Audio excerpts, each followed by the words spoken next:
రాకాలోకంకి స్వాగతం. ఈ కంటెంట్ మీకు నచ్చినట్టయితే లైక్ చేయండి, మీ బంధుమిత్రులకు షేర్ చేయండి. ఇప్పటి వరకు సబ్స్క్రైబ్ చేసుకోకపోతే సబ్స్క్రైబ్ బటన్ని నొక్కండి, అదేవిధంగా బెల్ ఐకాన్ని కూడా తప్పనిసరిగా నొక్కండి. జమ్మూ కాశ్మీర్లో భారత ప్రభుత్వం అత్యంత ప్రధానమైన అత్యంత కీలకమైనటువంటి ఒక నిర్ణయం తీసుకుంది. ఈ నిర్ణయము జమ్మూ కాశ్మీర్కి సంబంధించిన పరిపాలనను చాలా తీవ్రంగా ప్రభావితం చేస్తుంది, రూపురేఖల్ని మారుస్తుంది. ఈ కొత్త ఆదేశాల మేరకు ఈ ఆదేశాలకు పార్లమెంట్లో ఆమోదం త్వరలో లభించబోతోంది. ఈ ఆదేశాల మేరకు 5 రంగాల్లో నియామకాల విషయంలో కానీ నిర్ణయాల విషయంలో కానీ లెఫ్టినెంట్ గవర్నర్ మాటే తుది నిర్ణయం. ఉదాహరణకి సివిల్ అపాయింట్మెంట్స్, కలెక్టర్లు, అదేవిధంగా కమిషనర్స్ అపాయింట్మెంటు, ఈ రకమైనటువంటి అపాయింట్మెంట్స్, చీఫ్ సెక్రటరీ ఎవరు ఉండాలి, సివిల్ సర్వీసెస్ ఇటువంటి విభాగాల, అగ్రికల్చర్ ఇటువంటి విభాగాల కమిషనర్స్ ఎవరు ఉండాలి, డైరెక్టర్స్ ఎవరు ఉండాలి, ఈ నియామకాలలో గవర్నర్దే తుది మాట. అదేవిధంగా పోలీస్ అపాయింట్మెంట్స్, పోలీసు విభాగానికి సంబంధించినటువంటి అపాయింట్మెంట్స్ అన్నీ కూడాను లెఫ్టినెంట్ గవర్నర్ ఆమోదానికి లోబడి ఉంటాయి. 3వ విభాగము వచ్చేసి మన న్యాయ వ్యవస్థలో న్యాయమూర్తులకు వివిధ దర్యాప్తుల విషయంలో లేకపోతే వివిధ విచారణల సమయంలో కొందరు జ్యుడిషియల్ హెల్ప్ చేసేటటువంటి వాళ్ళు అవసరమవుతారు. వాళ్ళ నియామకం కూడా లెఫ్టినెంట్ గవర్నరే చేస్తారు. ఆయన మాటే తుది మాట. 4వది జైళ్ల విభాగంలో ఎవరు ఎక్కడ ఉండాలి, ఎవరు ఏ పని చేయాలి, ఎవరిని నియమించాలన్నది కూడా లెఫ్టినెంట్ గవర్నర్ మాటే ఫైనల్ మాట.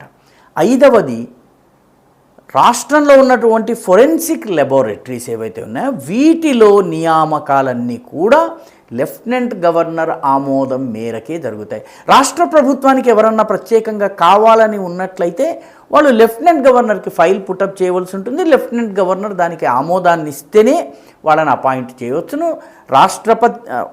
రాష్ట్ర లెఫ్టినెంట్ గవర్నర్కి ముఖ్యమంత్రికి మధ్య ఏదన్నా వివాదం వస్తే లెఫ్టినెంట్ గవర్నర్ మాటే తుది మాట.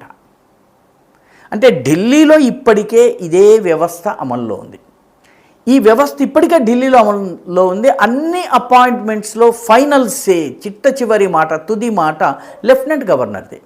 దీనిని అరవింద్ కేజ్రీవాల్ సవాలు చేసి సుప్రీంకోర్టుకు వెళితే సుప్రీంకోర్టు కూడా లెఫ్టినెంట్ గవర్నర్నే సమర్థించింది. కాబట్టి ఇప్పటి వరకు ఢిల్లీలో ఇది అవసరం, ఎందుకంటే అది దేశ రాజధాని కూడా.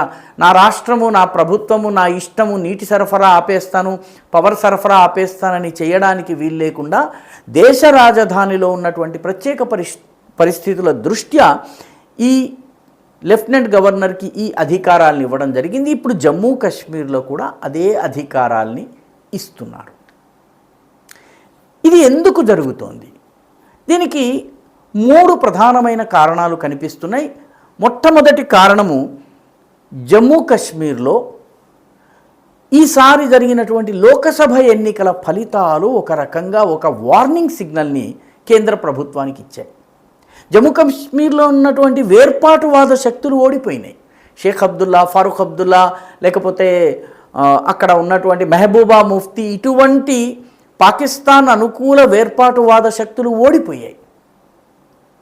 ఉమర్ అబ్దుల్లా కూడాను తన నియోజకవర్గంలో ఓడిపోయారు. మెహబూబా ముఫ్తీ పార్టీ తుడిచిపెట్టుకుపోయింది. కానీ ఈసారి గెలిచినటువంటి 3 ఎంపీలలో 2 ఎంపీలు ఎవరైతే ఉన్నారో వీళ్ళు పూర్తి పాకిస్తాన్ ధోరణిని అవలంబించడమే కాక ఇందులో ఒకరైతే ప్రస్తుతం ఉగ్రవాద కేసులో జైల్లో ఉన్నారు, ఇంజనీర్ రషీద్.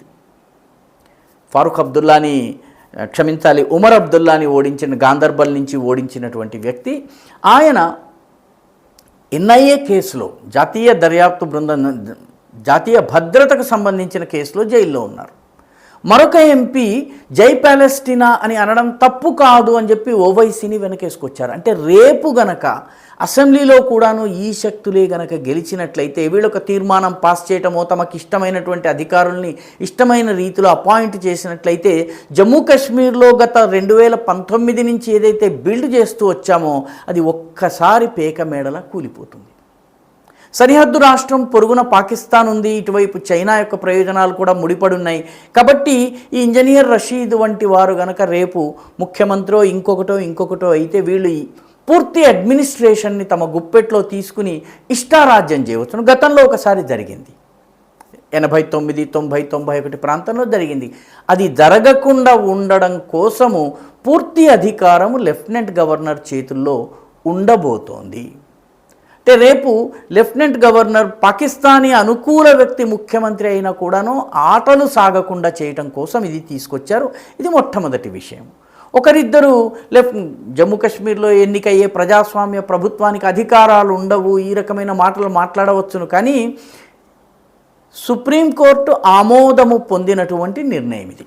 ఢిల్లీలో దీనికి ఆమోదం సుప్రీంకోర్టు నుంచి లభించింది. అదే చట్టాన్ని ఇప్పుడు ఢిల్లీకి దాదాపుగా ఎక్స్టెండ్ చేస్తున్నట్టుగా భావించవచ్చు. రెండవ ముఖ్యమైన విషయం ఏంటంటే జమ్మూ కాశ్మీర్లో 370ని 35Aని తొలగించిన తర్వాత ఏవైతే బెనిఫిట్స్ వచ్చాయో వాటిని నెమ్మదిగా నీరుగార్చేందుకు అంతర్జాతీయ కుట్ర ప్రారంభమైంది. జాతీయంగా వేర్పాటువాద శక్తులది పైచేయి అవుతోంది, ముఖ్యంగా విచ్ఛిన్నవాదులది.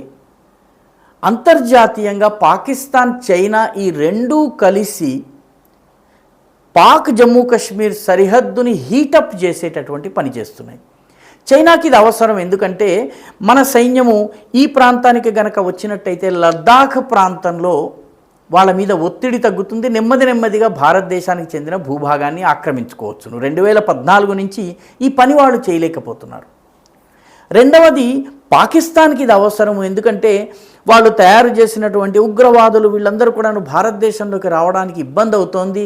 భారతదేశంలో తమ జెహాదీ ఎజెండాని వాళ్ళు చేయలేకపోతున్నారు. ఉగ్రవాద సంస్థలకి ఎదురు దెబ్బలు తగులుతున్నాయి. కాబట్టి ఏదో ఒక రకంగా ఈ సరిహద్దు ప్రాంతాన్ని హీటప్ చేయాలి. సోమవారం రోజే కుప్వారాలో 3 పాకిస్తాన్ ఉగ్రవాదులు చొరబడే ప్రయత్నం చేస్తే మన భద్రతా దళాలు కాల్చి చంపేశాయి. ఇప్పుడు సాంబా కావచ్చు, అఖ్నూర్ కావచ్చు, రజౌరి కావచ్చు, పూంచ్ కావచ్చు, హీరానగర్, కఠువా ఈ ప్రాంతాలన్నిట్లలో కూడాను, భదర్వా, కిష్త్వాడ్ ఈ ప్రాంతాలన్నీ, జమ్మూ దగ్గర ఉన్నటువంటి ప్రాంతాలన్నింటిలో కూడాను ఉగ్రవాదాన్ని పెంచే ప్రయత్నాలు జరుగుతున్నాయి. మన భద్రతా దళాలకు కూడా నష్టం జరుగుతోంది. కాబట్టి ఈ అంతర్జాతీయ కుట్రకు స్థానిక శక్తులు తోడ్పడకుండా ఉండాలన్నట్లయితే ఈ చట్టము, ఈ మార్పు చాలా అవసరము. మూడవ ముఖ్యమైనటువంటి విషయం ఏంటంటే ఈ ప్రాంతంలో, ముఖ్యంగా జమ్మూలో ప్రాంతంలో కానీ ఈ డోడా భదర్వా ప్రాంతంలోనూ లిథియం నిక్షేపాలని కనుగొన్నారు. లిథియంని ఈ రోజుల్లో వైట్ గోల్డ్ అంటున్నారు. మొబైల్ ఫోన్ల దగ్గర నుంచి మొదలుపెట్టి ఎలక్ట్రిక్ వెహికల్స్ దాకా అన్నిట్లో లిథియం అవసరం ఉంటుంది. కాబట్టి రాబోయే రోజుల ఆర్థిక వ్యవస్థను లిథియం, ఆర్థిక సాంకేతిక వ్యవస్థల్ని లిథియం శాసిస్తుంది. కాబట్టి జమ్మూ ప్రాంతంలో లిథియం నిక్షేపాలు కనుగొనడం అనేది చాలా కీలకమైన పరిణామం. ఇది కనుగొన్న మరుక్షణం నుంచే జమ్మూ ప్రాంతంలో ఉగ్రవాద కార్యకలాపాలు పెరిగాయి. కాబట్టి మన దేశానికి చెందినటువంటి ఖనిజ నిక్షేపాల లబ్ధిని పొందాలన్నట్లయితే పాకిస్తానీ ఏజెంట్స్, ఉగ్రవాదులు, విదేశీ శక్తులు ఈ దేశంలో అభివృద్ధి జరగకుండా ప్రయత్నిస్తాయి. కాబట్టి దానికి స్థానికంగా ఎటువంటి మద్దతు రాకుండా ఉండేందుకు లెఫ్టినెంట్ గవర్నర్ చేతిలో పూర్తి అధికారం ఇవ్వడము అనేది జరుగుతుంది. ఇప్పటికే చాలా చోట్ల, ముఖ్యంగా నాగాల్యాండ్ కావచ్చు, మిజోరాం కావచ్చు, ఇటువంటి చోట లెఫ్టినెంట్ గవర్నర్కి కొంత అధికారాలు ఎక్కువగా ఉంటాయి. అదే రకమైన పరిస్థితి వాస్తవానికి ఢిల్లీలో కూడా ఉంది.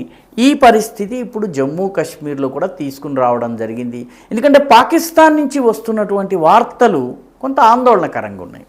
పాకిస్తాన్ నుంచి వస్తున్నటువంటి పరిణామాలు చూస్తే రానున్న రోజుల్లో పెద్ద ఎత్తున జమ్మూ కాశ్మీర్ని డిస్టర్బ్ చేసే ప్రయత్నము ఏదో జరగబోతోందని అనిపిస్తోంది. కాబట్టి దీన్ని నిరోధించాలన్నట్లయితే అక్కడ సెప్టెంబర్ లోపల ఎన్నికలు జరిపించాలి. ఈ ఎన్నికల్లో ఇంజనీర్ రషీద్ వంటి ముఠా గనక మళ్ళీ గెలిచి వచ్చినట్టయితే ప్రజలిచ్చిన తీర్పు కాదనడానికి లేదు. కాబట్టి ఈ అధికారాలను పరిమితం చేయకపోయినట్లయితే, ఏ పని చేయాలన్నా లెఫ్టినెంట్ గవర్నర్తో చర్చించి చేయకపోయినట్టయితే వాళ్ళు అసెంబ్లీలో పాస్ చేసి భారతదేశం నుంచి వేరవుతామని కూడా వాళ్ళు తీర్మానం చేసేటటువంటి ప్రమాదం ఉంది.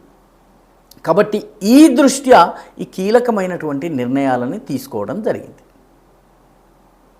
ఈ వీడియో మీకు నచ్చినట్టయితే లైక్ చేయండి, షేర్ చేయండి, ఈ ఛానల్కు సబ్స్క్రైబ్ చేయండి. మీ అభిప్రాయాన్ని కమెంట్ల రూపంలో తప్పనిసరిగా పంపించండి.